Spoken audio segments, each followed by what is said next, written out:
Welcome, everybody, as you're joining. Thank you so much for being here with us today. It's now the top of the hour here in Harlem, USA, where I'm joining you from. It's 2 o'clock in the afternoon, and I know we have people over on, I'm going to say the West Coast. I almost said the best coast, but that's not true because I live in New York now. So the West Coast and folks in the middle as well, and Mountain and Central Time. It's great to have you here. Thank you so much.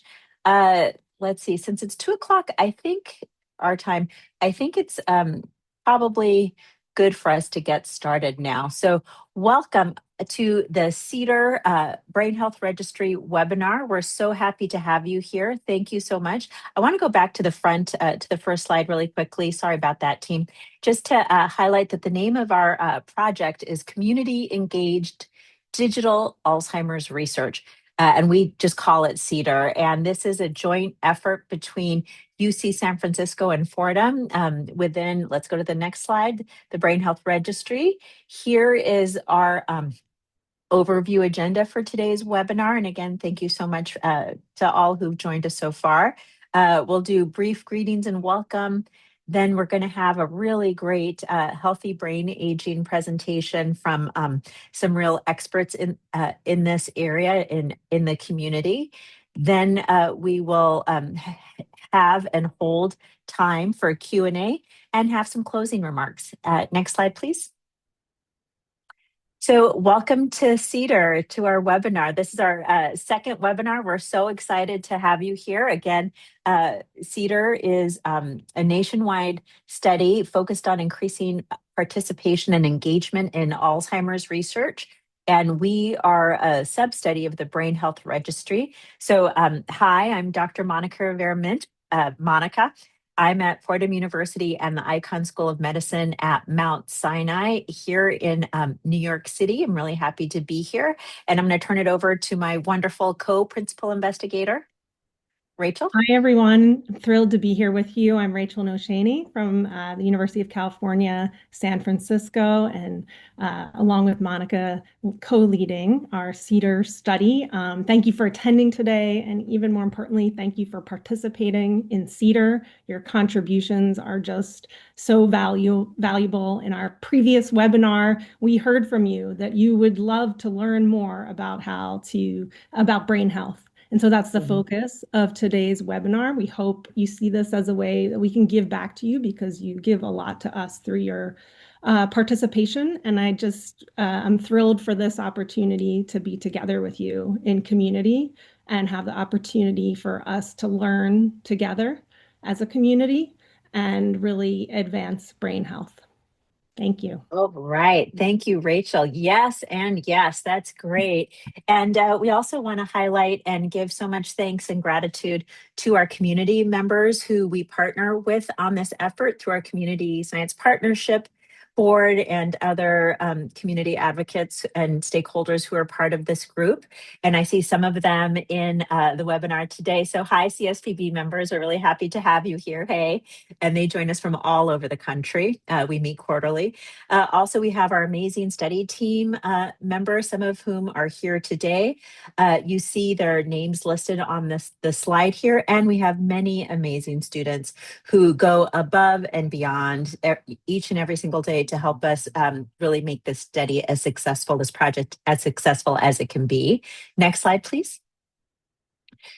So today we are going to be talking about healthy brain aging because as Rachel noted, that is what you, our community members, asked for the last time that we met.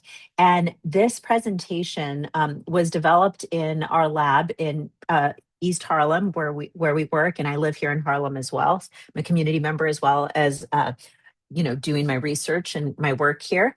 And so this was really a call to action from our community members to put this together. And we are so excited today to have two of our community leaders within our lab to be here joining us to share this presentation with us and talk about healthy brain aging, because a lot of times we hear what's wrong, but we don't hear a lot about the good aspects or positive aspects of aging, what we can do to empower ourselves as we age, And so that's a lot of what this talk and what this time together is going to be about.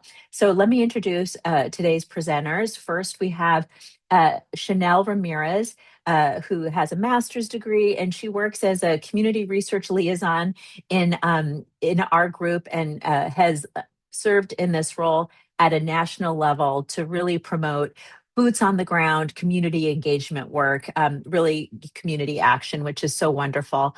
And we also have Kristen Vinculado, who's actually a social worker, and so we're so lucky to have her in our lab as well. And she's the lead community research liaison for one of our big studies called ADNI. And she's based here at the Icahn School of Medicine, Chanel at Fordham. And I think it's now my turn to be quiet and hand it over to you. Is that right? Thank you for the lovely Yep. introduction, Great. Monica. Um, it's a pleasure to be here, and thank you for everyone joining us today. And shout out to the CEDAR team and the BHR team. Thank you, everyone. So we are going to start by taking a quiet moment to reflect on this quote together. Aging is not lost youth, but a new stage of opportunity and strength.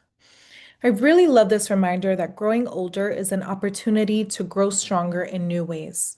So let's reflect for a moment on what comes to mind when you hear this quote. How has your mind or outlook grown stronger with age? And what opportunities has growing older given to you?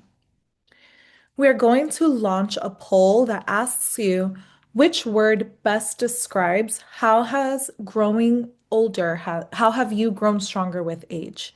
So in this poll, it's going to list words that people frequently respond with when we ask them this throughout East Harlem. So let's launch the poll, please. And so again, which word best describes how you have grown stronger with age? The options here are wise, patient, resilient, calm. Perhaps you feel more grateful as you've grown older, or more grounded, or more compassionate, adaptable.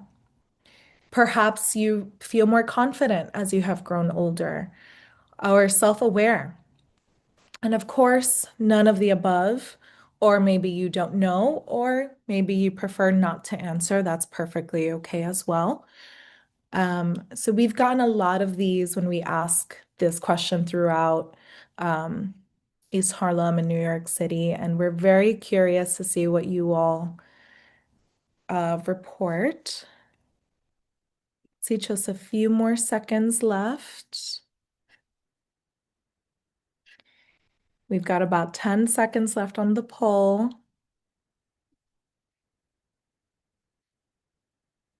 All righty.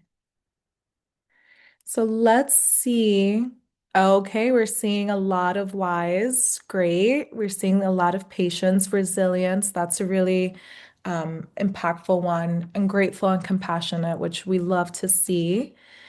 Wonderful. Wonderful. Let's see what else. Adaptable and confident and self-aware. Yep. So thank you. We can go ahead and close the results. So as we age, oh, yeah, are we back?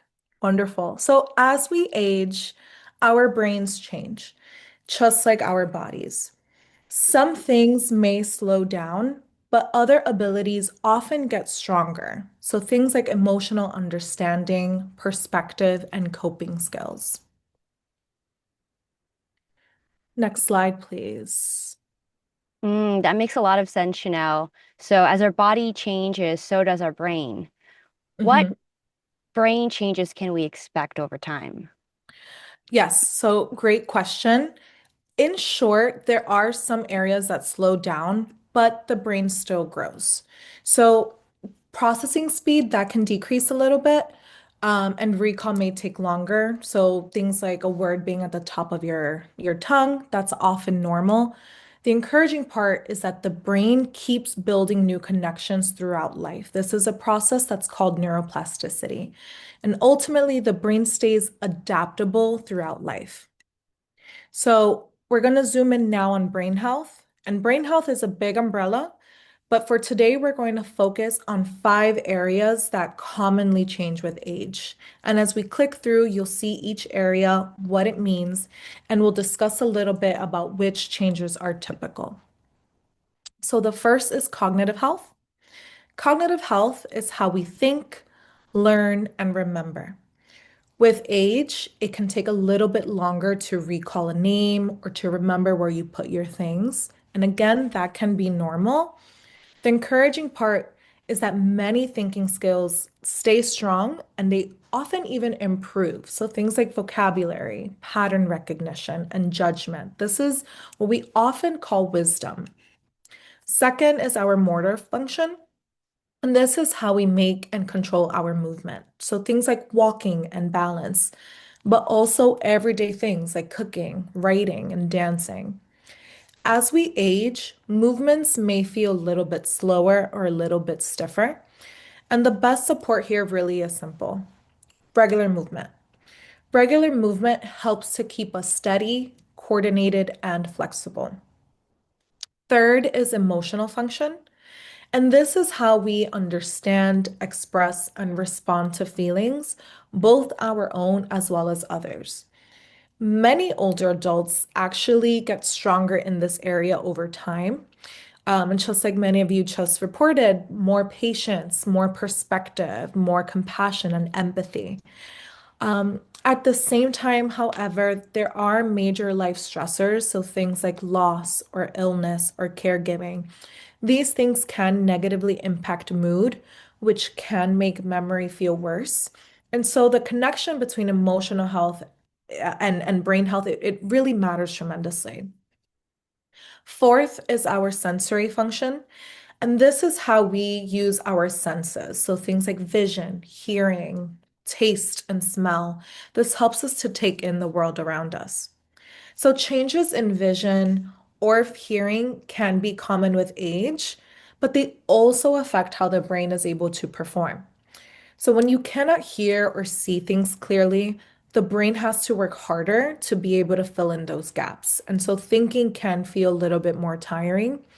And that's why routine eye exams and hearing checks are so important because they not only protect your senses, but ultimately they protect your brain as well. And fifth is our tactile function.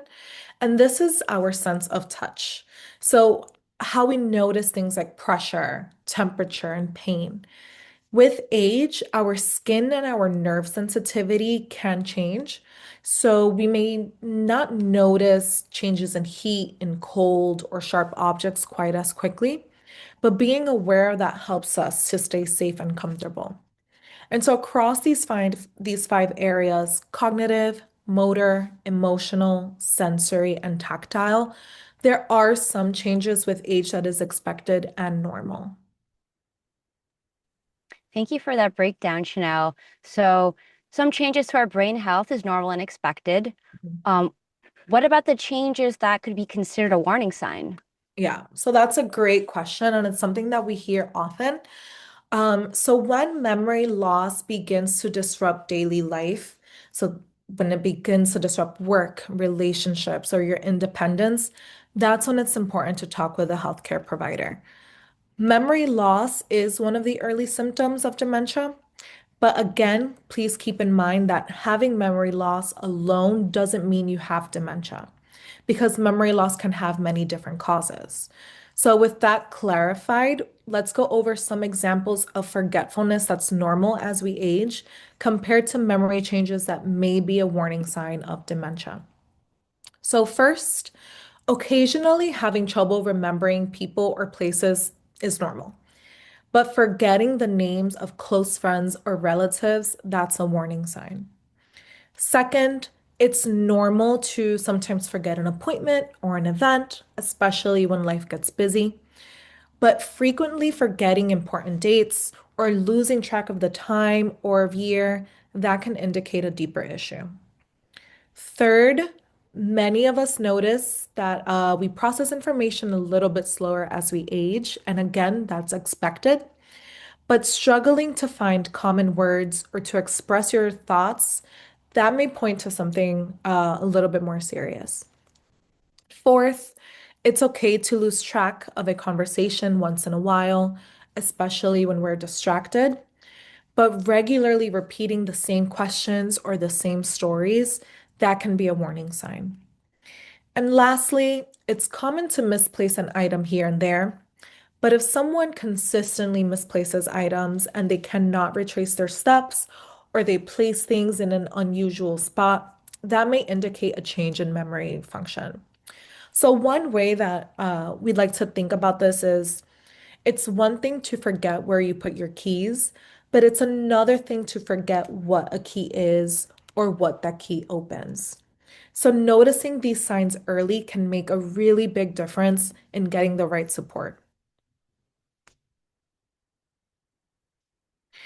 So, all in all, dementia is not a normal part of aging. We want to really emphasize this fact. Dementia is not a normal part of growing old. It is a medical condition. It is an umbrella term for diseases that cause damage to brain cells. And these diseases result in loss of memory, language, problem solving, and other thinking abilities that are severe enough to interfere with our daily lives. There are many different types of dementia, but the three most common are Alzheimer's disease, which is responsible for 60 to 80% of dementia cases, vascular dementia, which is caused by a reduced blood flow to the brain, often after strokes, Lewy body dementia, which is caused by a buildup of proteins called Lewy bodies in the brain and can cause a combination of dementia symptoms and movement problems. And some people may even have mixed dementia, which is when more than one cause is involved. Got it. Thanks for that explanation, Chanel. So, dementia is not a normal part of aging. It's an umbrella term for loss of memory, thinking, social abilities to the point that it interferes with a person's daily life. And dementia is caused by several of those diseases that you've mentioned. But why do some people develop dementia while some don't? Yeah, that is a great question. And dementia research is rapidly advancing, and it's focusing on understanding the causes, developing new treatments, and improving early diagnosis through advanced imaging and biomarkers. So, thanks to researchers like Monica and Rachel and others throughout CEDAR and Brain Health Registry, we know more about these risk factors, these things that can increase our chances of developing Alzheimer's disease or other forms of dementia. So we know that age, family history, and genetics plays a part. So if a close family member has had Alzheimer's, your own risk might be higher. These are what's called non-modifiable risk factors. These are things that can raise your chance of a disease, but they cannot be changed. There are also some medical conditions that can increase your risk, so things like high blood pressure, diabetes, high cholesterol, and a stroke. Knowing your non-modifiable and your medical risks helps you to understand if you should be extra focused on the lifestyle risks that you can control and that you can change. Mm. Okay, so while we can't change our age or our family history, we do have control over many other areas in our life that can make a real difference in our brain health. So, Yes. Chanel, what does that look like? Yeah, so we will go over 6 lifestyle interventions and behaviors that can make a huge and lasting impact. And the chances are that you're already doing some of these, while there are others that can maybe use a little bit of support. So the first is taking care of your body. Protecting your brain starts with taking care of your body. Some simple but powerful steps include getting 7 to 9 hours of sleep when you can. Sleep is so important for our bodies. It's like a night shift for your brain. So it helps you to feel more clear-headed the next day. It supports memory. It helps the brain clear out waste that builds up during the day. Um, don't smoke or limit your smoking and keeping your alcohol intake small and moderate. So, smoking can harm blood vessels and reduces healthy blood flow, and our brain needs good circulation to stay strong. Heavy alcohol use over time similarly impacts these blood flow, and it can increase dementia risk factors like high blood pressure and strokes. And move your body. Moving your body every day, any movement counts, big or small. You don't have to do intense exercise. Things like walking, dancing, swimming, stretching, even light chores can help. I'm Latina. When I clean with my broom and my mop, there's salsa blasting, anything that gets your body and your blood pumping. Movement improves blood flow. So, bringing oxygen and nutrients to the brain is super important. And research shows that people who stay physically active tend to have better thinking and memory and a lower risk of dementia over time. Second, just as important is to nourish your body. Food is fuel for both your body and your brain. A healthy diet keeps your energy up, it keeps your memory strong, and your body protected from disease. We're going to quickly just review some of the main food groups that keep our bodies and our brains thriving. So, whole grains, that's our body's main source of steady energy. This helps to avoid those big energy crashes. Protein is super important. Protein helps to build and repair tissues, supports muscle strength, and it keeps your immune system strong. Eating fruits and vegetables, these are packed with vitamins and minerals and fiber that support digestion, but they also help to nourish our brain cells as well. And opting for some low fat or fat free dairy or dairy alternatives helps to provide calcium, potassium, vitamin D, and this helps to support strong bones and also healthy nerve and brain function as well. And just three really quick reminders that also make a big difference: portion and pace. So, eating a little bit more slowly, that helps your body notice when you're satisfied so you don't end up overeating. Hydration is super, super important. Water matters just as much as food. Your brain is mostly water. So staying hydrated helps to support your focus, clear thinking, and energy throughout the day. And of course, limiting solid fats, added sugars, and sodium. Too much can strain the heart and blood vessels, which also impacts brain health. Third is preventing and managing chronic conditions. So earlier, we mentioned that some health conditions can raise the risk for dementia. So these are things like high blood pressure, diabetes, high cholesterol, obesity, even mental health conditions like depression. But the good news is that when we manage and when we treat these conditions, you're also protecting your brain as well. So, some important ways that help you manage: monitor your health.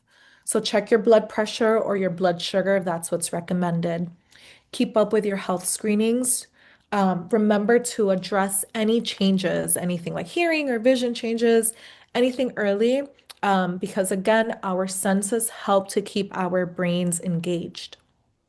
Taking your medication as prescribed, and always communicating with your doctor, your pharmacist, if you're having any issues with your medications, like experiencing some side effects.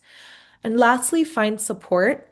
So seek out a social worker, a case manager, or any other health professional that can help you navigate the health insurance world, find medical providers, find a support system. Challenge your mind. So, our brains love to learn, and they're learning across the lifespan. And our brains stay healthier when we keep them engaged. So, every time that you learn something new, your brain builds and strengthens these connections. So, think of it like a workout. The goal is a gentle challenge, not perfection. So, some simple ways that keep your mind active: reading, whether that be a book or newspaper or magazine, playing games, playing puzzles, cards, word games, dominoes, any strategy games, taking a class, whether that be online or in person, whatever fits your schedule, learning a skill or a hobby, and this could be something as simple as cooking a new recipe, or maybe, challenging yourself to learn a new language, or learning music or do some arts and crafts, or maybe you're taking some tech classes at your local older adult center. And staying involved, whether that be through work, through volunteering, mentoring, or helping in your community. Pick one thing that feels really interesting and exciting to you, not stressful. And that makes it more encouraging for you to make it part of your week and to build up that habit. Relieve your stress. So, stress, as unfortunate as it is, it's a normal part of life. But when it stays high for too long, that can wear us down. So managing stress is never about, isn't about never feeling stressed. It's about helping your brain and your body to recover. That's that resiliency that some people mention when we ask them how growing stronger, how growing older has helped them be stronger. So when we reduce stress, we're more likely to focus and concentrate better, make clear decisions, and we feel steadier and more like ourselves. And there's a lot of ways that people manage stress. And again, just choose what fits best for you, whether that's connecting, talking with a trusted friend or a family member. Always ask for support if you ever need it. Reset your body. So, taking short breaks, rest is super important. Stretch, breathe, go for a walk, try some yoga. Or maybe you'd rather reset your mind through journaling practice or through prayer and meditation. Positive reframing, which is when you train yourself to look for a helpful perspective. Recognizing your patterns, so knowing what are your stress triggers, that's helpful. And planning one small change that you can make when that stressor comes up. So again, everybody's different. The key here is finding what works for you and using it consistently, even in small doses. And lastly, staying connected with social activities. So, research shows that people who stay socially connected, active, and involved in meaningful activities oftentimes live longer and feel better. So, some examples include joining an exercise group with other older adults or with other people in your community, attending programs at your local community centers, volunteering for a local organization that you feel really, empowered and motivated by their mission, joining a hobby-based group, and engaging with online groups if being outside is not something that's feasible for you. So these activities can help to lift your mood and make you feel happier. They help you to reduce your stress and reduce your worry. They improve your overall well-being and your brain health. They can even help you cope with loss or change because you now have that social, that safety net, that social safety net. And it can even help to lower your risk for certain diseases. So, in short, staying engaged and staying connected helps to give life a sense of purpose. And that purpose helps to keep both your mind and your body strong. Thank you, Chanel, for breaking it down like that. So easy to understand. And so, in summary, I should take care of my body, nourish my body, prevent and manage chronic conditions, challenge my mind, find ways to relieve my stress, and stay connected with social activities. Those are 6 ways that I can strengthen and protect my brain health as I age. Mhm. Although I have to admit, there are some areas there that come more easily to me, while there are some others that I could pay more closer attention to. Yeah, absolutely. And the same with me. Again, what's important here is that these 6 things can help you build healthy habits and also recognize areas that you can nurture. And small steps matter. So you can start at any time. And what we do today can support memory, and well-being for years to come. Um, so on this note, I want us to return to the quote that we started with. Aging is not lost youth, but a new stage of opportunity and strength. So, researchers looked at data from 145 countries, and what they found was that on average, life satisfaction follows a U shape. It tends to dip in midlife, but then it rises again later in adulthood. So, one way that we can make sense of this is, in early adulthood, you're there's lots of optimism, there's lots of ambition, but there's also a lot of uncertainty and a lot of pressure from society. In midlife, that's when demands oftentimes peak. So things like work, caregiving, finances. And so satisfaction can dip. But later in life, many people report greater contentment as our priorities sharpen and our perspective widens. And so here's the interesting part for our brain health. Researchers describe what's called a paradox of aging. And even though there's health risks, which include dementia risk, even though that can increase with age, our emotional well-being often stays steady and can even improve for many older adults. This is a super interesting finding, Chanel. What seems to be driving this trend? Yeah, so what researchers have found is that with age, many people develop stronger emotion regulation. So, getting better at managing your emotions and focusing on what truly matters. A shift in priorities. So, there's a greater emphasis on meaningful relationships, on purpose-driven activities, and on personal values over external achievements and resiliency. And resiliency is built up by life experiences and decades of navigating life and challenges. And so older adults often develop stronger coping skills and stronger perspectives. So while yes, aging can bring new risks, but it can also bring real psychological strengths as well. And that's why social connection, purpose, and healthy coping strategies matter so much for brain health. Thanks, Chanel. Thank you. Wonderful. Well, first of all, I want to thank you, Chanel and Kristen, for that great overview of healthy brain aging and positive aspects of brain aging, because we are all getting older every single minute, and hopefully better as well as we move on. And it's so great to hear about these different things that we can think about in terms of healthy lifestyle. So now we have a question for all of you, our webinar participants with us today.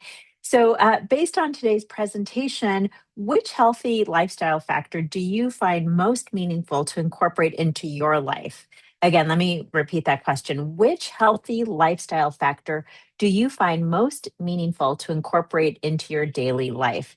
Some examples could be caring for your body, nourishing your body. You can read the rest of them here. And what I want to do is invite you all to go to the chat. And if you look on your Zoom screen, on the very bottom, there's a toolbar that says audio, video, participants. And right in the middle, there's a button that says chat with a little speech bubble on it. Now, if you click that, I'm going to click it with you right now. It should pop out into the webinar chat. So this is going to be a fun experiment. Let's see if folks wouldn't mind sharing their favorite healthy lifestyle approaches in the chat. Let's see what we get. So I see diet. Thank you, Stephen, for sharing. Connie says, caring for your body. All right. So moving that body, taking good care of it. El Mac, engaging the mind. Oh, now they're really coming in. Oh my goodness. Relieving stress, exercise, continuing to work. I love that one. Engaging with people and daily physical activities. Great. Thank you, Antonio. Alejandro, exercise. That's my my main way of staying sane, actually. Exercise, lots of exercise coming in, engaging that mind. Shin Luan says meditation. I love it. Social connections, mindfulness. Let's see, I have a tocaya. Monica Garcia says increasing social connections. Shout out, Monica.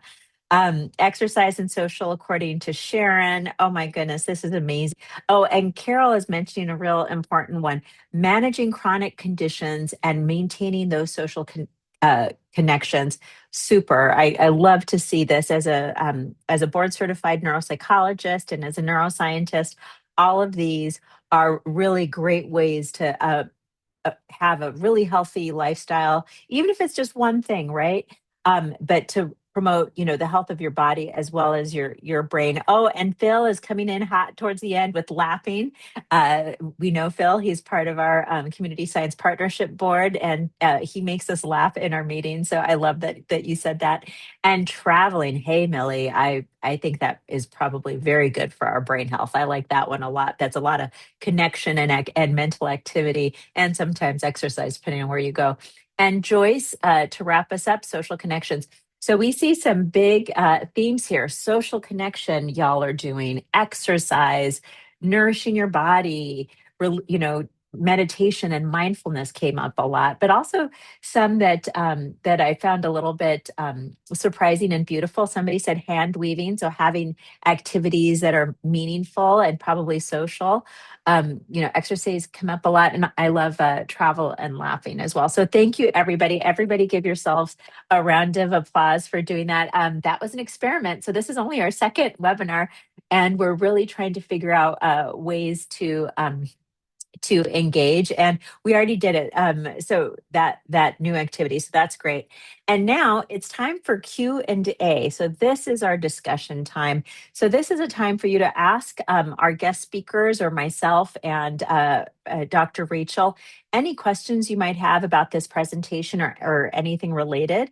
As you see here, you can go to the Q&A box on the bottom there of your screen on the toolbar, and please enter your questions in the Q&A box as shown, and we're going to do our best to answer your questions. And of note, if we don't get to all of your questions, if as long as we have your email addresses, we'll try to get back to you because we don't want to leave anybody hanging as well. And there were a couple of earlier comments and in the chat, and I just want to return back to them. George asked if we were going to share these slides, and you betcha. So this is part of our give. This CEDAR is a project where we lead with the give because we want to give and share with our community in ways that you tell us are meaningful to you. And so this webinar is one give, and certainly sharing the slides from this webinar are the other. In terms of how we're going to share them, we are probably going to email them. I'm hoping we can find a way to put them on our website as well. And actually, if we could have one of our project managers put our website on the webinar chat. So if people are interested in learning more about the CEDAR project, they can do that. We're going to have a slide on it as well, but just in case and there it is. So it's CEDAR at brainhealthregistry.org, and we can put it in the chat to make it easier for y'all. But let's go back to the other slide really fast. So again, go to the QA function, and we're going to start trying to answer your questions. So one was about the slides, and I see that one of our participants had to go to an Alzheimer's group. So we thank them for having joined and letting us know when they were leaving. And we have a question from Anna. So Anna asked how to avoid chronic conditions. So that's a very broad question, but it's also a really important question. And I think a lot about what Chanel and Kristen were just talking about really really speak to that. So the best way to limit, I don't know about avoid, but I really think about it as reducing our risk, right? So we can empower ourselves to reduce our risk of chronic conditions as much as possible. And when we have like a healthy heart, there's that connection between a healthy heart and a healthy brain. Sometimes I call it the heart brain train. And so things that we've talked about today, like good diet. So, Chanel talked about, eating those complex carbohydrates, protein, the things that are good for our bodies, avoiding ultra processed food, too much sugar, too much fat, right? Those, that's one way to keep our bodies and our brain healthy. Another one is to, exercise as well, stay socially connected. These are really great approaches to trying to minimize the risk for chronic conditions. And in terms of the Q&A, I see that there are some more items in the Q&A. So let's see, earlier was, what's the purpose of this seminar? Great question, Alejandro.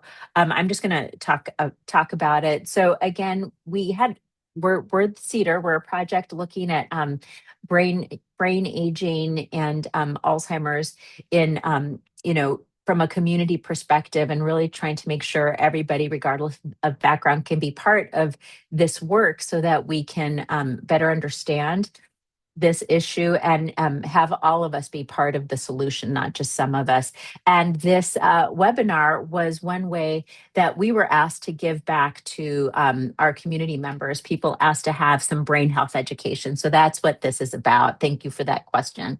And I just And wanted to, if I yes, could, please. that's a Yeah, great question as well. And just yeah. for the CEDAR study, we're interested in understanding memory and thinking Mhm. and the things that affect that across the age span and the process of normal aging, as well as things that contribute to some of the issues, brain issues that Chanel and Kristen talked about as well. And we also welcome additional feedback about how we can better, again, for this kind of give back. What do you want to hear about in future webinars? We welcome your feedback.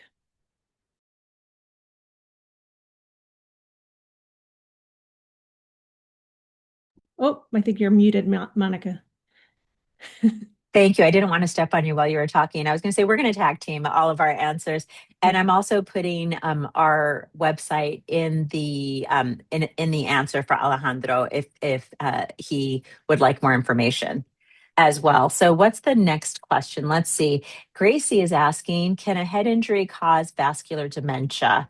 Um, so, these are two different processes. Uh, not necessarily. They're different processes. I don't know if you want to say more about that from a neuroscientific perspective, but it's good to be able to It's a great know the question, and difference. there are a Yeah. number of researchers who are actively investigating whether there may be a connection between exposure to different types of head injuries and different aspects of brain health, including memory and thinking. So I'd say there's a lot to learn in that area about that connection, and it Yeah. is one of the many, many things that may contribute to memory and thinking and changes in those. Thank you, Rachel. Great. That was a great question. Thank you, Gracie. Next, we have a participant who asked, let's see, Sharon, how can a person who has been diagnosed with dementia change that diagnosis by changing your life? Ooh, that's a great question, Sharon. Right now, Rachel, I'm going to start taking a first step at this question, but please feel free to jump in.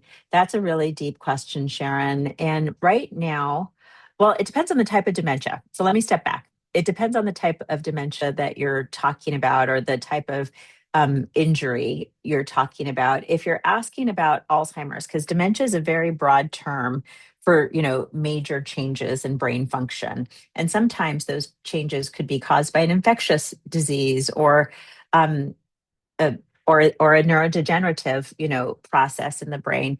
But if we're talking about Alzheimer's, right now there is not a cure for Alzheimer's. But what we've talked about today is that there are many ways that we can empower ourselves to reduce our risk through these like healthy lifestyle factors. And I also think it's important to know that one of the most exciting things about this time to be doing this work together is that for the first time in 100 years since we've known about Alzheimer's, this is the first time just in the last couple of years that we have disease modifying medications to treat some of the different aspects of Alzheimer's. So it's not a cure, but there are treatments now that can slow the progression in Alzheimer's. That what they do specifically is something called, they reduce the amount of a protein called amyloid in the brain.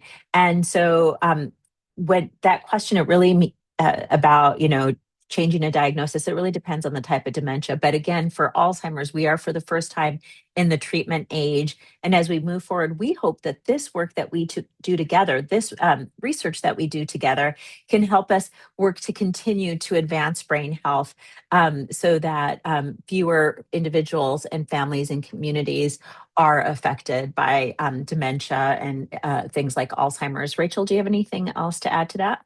No, well said. I think you. Okay. Thank you. And thanks for that great, really deep question, Sharon. We really appreciate it. Let's go to the next one. Let's see. One of our participants wrote, is there any research on the connection between JAK inhibitors and dementia? Rachel, I'm not familiar with JAK inhibitors. Are you aware of that? Not actually, and unfortunately. Okay. Oh, yeah. So we're going to have to follow up on that one. We're going to do a little research on that one and see if that's something we should be studying. And maybe we aren't. Thank you. And another question is, expand on trouble verbalizing thought or to remember common words. Thank you for that question. Um, so basically, if somebody has some brain changes that are consistent, let's say with Alzheimer's, um, typically it can impact, that those brain changes can impact different parts of the brain, sometimes at different stages of progression with the illness as the illness evolves. And sometimes one of those areas of the brain that's involved includes the part of the brain that's responsible for being able to talk, especially being able to say, like, to name things. That can be particularly hard. So, like, remembering common words. The If you have trouble with that and it's really profound, that would actually be something called anomia, and Alzheimer's, for instance, can affect that part of the brain that can impact word finding. So that's not uncommon. But again, there's little, like, tip of the tongue problems that happen to all of us sometimes. And if you're bilingual, sometimes it can happen more because we're navigating between two languages. So I'm in that camp. But as Chanel was saying earlier, but if it's really profound, those changes really significant, then that might be the time to reach out to your primary care provider and to get some more assessment and testing to see, what's going on. Because if it's really profound, then that's not normal. Yeah, Rachel and others? Yeah, yeah, just to please. add to that a little, I agree with everything Monica said. And Mhm. another thing that a healthcare provider may really try to dig in deeper if someone notices these issues is this a really consistent change or does this happen just occasionally? That's a really important consideration. Is this a really sudden change or really feels different than it used to feel? Before you were noticing these changes? And is the person experiencing it and the people around them really noticing and concerned about these kind of consistent changes they've seen from someone's long-standing pattern of behavior throughout the rest of their lives? So those are just a few of the other things that a healthcare provider might try to evaluate if someone's experiencing this type of trouble remembering. So good. Thank you, Rachel. This is why we're a good dynamic duo. We can finish each other's thoughts, and I really always appreciate that. Let's see. So Manny asked about if the information in the Q&A is going to be available. I don't know how we would make it available. We do have this webinar is going to be recorded, but we haven't worked through that yet in terms of how we're going to share it. So I'm not quite sure. So we're going to get back to you on that, Manny. And I know that one of our team members is responding to that to you in the Q&A. There are also some additional questions in the Q&A still, and I believe we still have time. So I think we should keep going. Yes, So Monica, Joyce, sorry, I didn't mean to yeah, good. interrupt, but I see someone asked Yeah. earlier, and I think it was an anonymous attendee, how does Mm, hearing deficit affect yes. the aging process? Maybe you were about to get to that, but I didn't want to miss the question because Yeah, that's and an that is interesting such story. yeah, thank you, Rachel. That's such a good question. And I think Kristen might be typing an answer right now, but maybe you and I can tag team this one. So, it's interesting that this person is asking this because It turns out that as we age, sometimes people can experience hearing deficits, right? So that can happen. And it's really important, as Chanel said, to really make sure that you're keeping up with your yearly screenings for vision, hearing, all of these things, because it turns out that hearing deficits as well as vision deficits can increase your risk for dementia. And so people who address these deficits and make sure that they get their hearing aids, or make sure they have the proper prescription for being able to see as well as they can, that can be really protective. So again, it's not just exercise, diet, all these things, but it's caring for your body in so many different ways that where you can be the game changer by taking the time to get that screening, to get that hearing aid, to keep your brain as healthy as possible. Rachel, do you have additional information to add to that? Great question. Absolutely. Really interesting emerging story about that. And as Monica is pointing Mhm. out, like many of the things that Chanel and Kristen talked about, something you can change, something you can take action on to really protect your brain health and reduce your risk of developing dementia. That's really the good news about that emerging story. Absolutely. And we want to also really focus on that. What can we take action on? How can we empower ourselves? How can we make positive changes, even if they're small, on the daily to improve our brain health and our outcomes? So thank you for that great question. Another question that I notice here is from Joyce. And ooh, this is a doozy, and I struggle with this one myself. So y'all, Joyce's question is how to stay engaged with social connection when a lot of times you are not excited about it, but you enjoy it once you get started. How to stay motivated. Ooh, ooh, ooh, ooh. Sometimes, Joyce, this is how I feel about getting up at 6 o'clock in the morning and going to exercise. And boy, it's hard to get out of bed. But once I get going, I'm always so grateful that I made the decision to do it. So I think that so for you, you're asking about social connection. Um, some of the ways that I try to stay engaged in healthy behaviors, even if sometimes they're hard to get going. So be it social connection or exercise or whatever the thing is. So I think this is can be relevant to all of us. I've put it in my calendar because if I don't put it on my calendar, if it's not in that calendar, I'm pretty lost.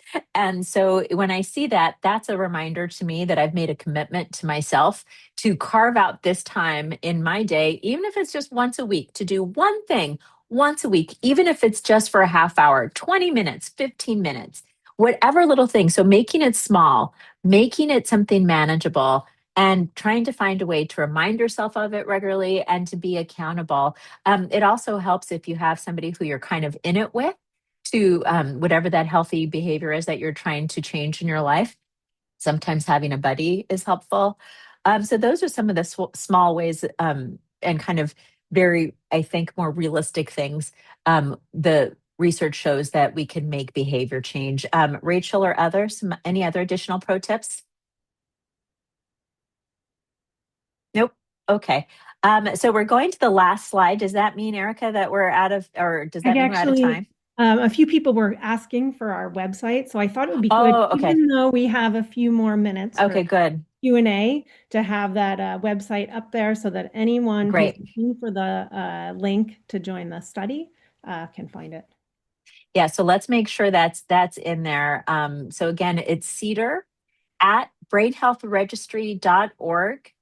CEDAR at brainhealthregistry.org. That's our email, and we have a great team of folks who will get back to you with your questions or concerns. And again, we are always interested in learning how we can do, better, more and better. Um, so let's see. We have some more questions. So I'm mindful to you're welcome, Anna. To go back to see if we can get a couple additional ones answered at least before we wrap up. Oh, so here's an interesting one from Brenda. Can you talk about dementia and the shingles vaccine? So thank you, Brenda, for your question. Again, we welcome all questions. I think it's really important to talk all this out.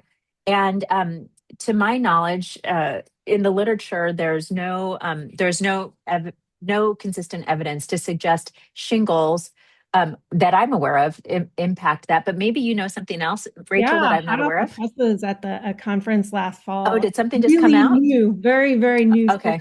and lots Okay. and lots to learn here. But and it's so great to see so many participants who obviously are so engaged with the current Yeah. news on brain health. You're keeping us on our toes for, Yeah. with Yeah. all the new information. So what's this new, is it one study or multiple studies, Rachel? There are a few studies that Okay. I come didn't know out. anything about Again, we this. can provide links that it's Hmm. not a very standardized study where some people, for example, in a clinical trial would get a shingles vaccine and some Hmm. wouldn't. You would compare things about their Hmm. thinking, risk of dementia. That Hmm. study has not kind of study has not been done yet.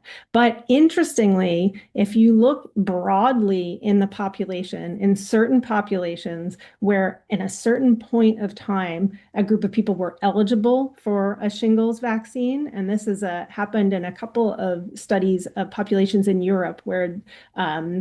there was sudden access to the vaccine. You see Hmm. a difference between the people who got the vaccine and who didn't get the vaccine, just in terms Hmm. of their risk for dementia. It's very, very early days. I want to make that Hmm. clear. And it's Hmm. not saying that there's a definitely a link here. There are probably many factors at play, but it's an interesting emerging story. And it does go back. Someone asked earlier about JAK inhibitors. And I know neither Monica or I are familiar with that, but I know that's a factor in the brain that's related to inflammation and the Right. immune system. And there Hmm. is evidence for some links between the immune system and the brain in terms of dementia risk and brain health. Hmm. Yeah, but to be clear, we in this webinar are not saying that the shingles vaccine causes dementia. We are 100% not saying that. It sounds like this is an emerging new An area of emerging study. story that Yeah, showed that people were less likely to develop dementia if they had received a vaccine, just to be right. So clear. But yeah, very early yeah, days, a lot of research left to be done to fully yeah. understand this connection and whether it's a Mm. cause and effect connection or whether there are other factors at play. Got it. So it could potentially be related to less of a risk for That's right. dementia, is That's what right. you're Thanks saying, for Rachel. But early exactly. days, not a lot of studies, early days. Okay. Yeah. So we'll all have to stay tuned to that. I was not familiar with that. This is why I also love getting together because it's really fun to hear these great questions and learn together as well. Let's see. I think we're about to run out of time, but we have two questions and I hate to leave them not addressed. So let's see here. So one person asked, do you think developments with CRISPR technology will allow more people to age, either prevent or reverse brain health issues? I think that CRISPR technology is really exciting and what we can do with it is really exciting. And possibly, I think that there's a lot, that is possible with that technology. I don't know, Rachel, if you have more to say. I think absolutely possible. It's an Absolutely exciting possible. Not technology. aware Yeah, of many yeah, ways where, at least in an advanced yeah, stage, yeah, a treatment being yeah. tested, at least that I know of, that uses this Mhm. technology. But Yeah, very interesting question. it is. And last question. Okay, I feel like now we're on a game show. I'm trying to like run to get to all these questions for us. Caroline asked, I have read that systemic inflammation can trigger dementia. Any recommendations for managing chronic inflammation? Caroline, you are right that there does seem to be a link between increased inflammation and risk for dementia. And the things that we can do to reduce our risk of inflammation are right in line with what we're talking about here and what Chanel and Kristen were talking about earlier today. So leading a healthy lifestyle, eating foods that are, good, whole, things like the Mediterranean diet and some other, very diets that are high in fiber, protein, low in ultra processed food and sugar. Those things can be very helpful and help with reducing inflammation. Uh, Rachel, do you have anything to add to that? I think you covered it. I think you covered Yeah. it. Okay. So things that are good for our body can also help reduce inflammation and really taking care of any injuries or any infections that you have in a timely manner. You know, getting those annual doctor visits, making sure you take good care of your body, all of that can help us reduce risk for inflammation. And Kristen, did you have your hand up? Mhm. Thanks, Okay. Monica. I just wanted to add, in terms of finding additional support in adopting these different lifestyle improvements, folks could take a look at findhelp.org, and you could find health and human services by your zip code. So food was mentioned. You could potentially find a nutritionist and other health providers. It'll be visualized there. So that's a Great. service. Thank you. And we're going to add that to our slides before we post the slides. But just in case people are curious, can you repeat that again, Kristen? What was the name of the website? It's www.findhelp.org. Findhelp.org. Great. Thank you. So it's now the top of the hour, and we just want to thank you again on behalf of our whole team. Thank you so much to our wonderful presenters today, Chanel and Kristen. Thank you to our amazing team for making it happen. So much goes into this on the back end, let me tell you. Rachel, any final words for us? Just lots of gratitude for your contributions, for coming and again being in community with us, having this discussion. Thank you so much. Yeah, wonderful. Thank you. Be well, and look forward to seeing you next time. Stay tuned through email for our next webinars. Thank you. Bye-bye. Thank you, everybody.